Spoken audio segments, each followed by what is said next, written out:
glasig ar y briniau. Mae'r traddodiad Llwyau Caru yn mynd nôl i'r ail ganrif ar 15 yng Nghymru. Maen nhw'n meddwl falle bod traddodiad cyffelyb mewn lot o wledydd yn dyfe, ond mae'r Llwyau Caru yn arbennig i Gymru. A mae'r un hynna sydd wedi goroesi, wrth gwrs, maen nhw gyd yn cael ei wneud mas o bren, a nhw gyd yn cael ei wneud yn wreiddiol i gael ei defnyddio mewn cegin neu ar y ffarm mewn rhyw ffordd. Wedyn mae'r un hynna sydd wedi goroesi yn dod o'r 1670au, rhywbeth fel yna, a maen nhw'n meddwl falle bod y traddodiad yn mynd nôl yn hun yna.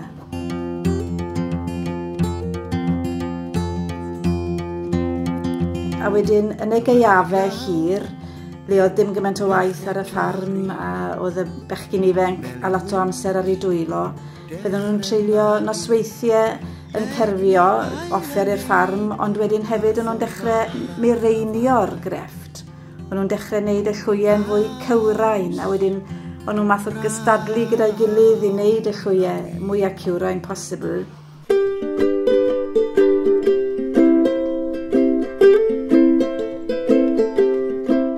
I just like working with wood and carving it and designing.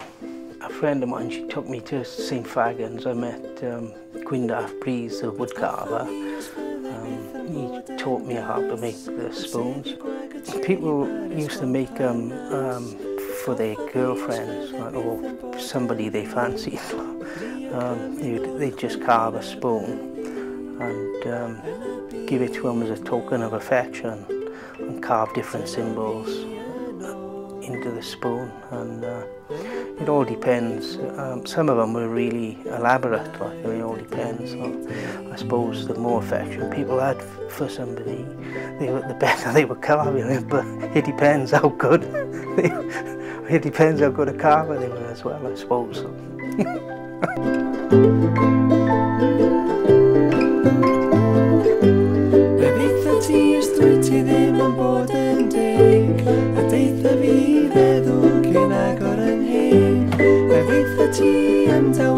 Ond nhw'n aml yn rhoi llwyau fel anrhegion, a mae hynny wedi datblygu nawr fel unrhyw fath o arwydd o gariad at rhywun. Neu cyfaill garwch, sy'n rhaid iddo fe fod yn y math yna o gariad. Yn y bywyd hwn, mae dy dynnu di yn ôl.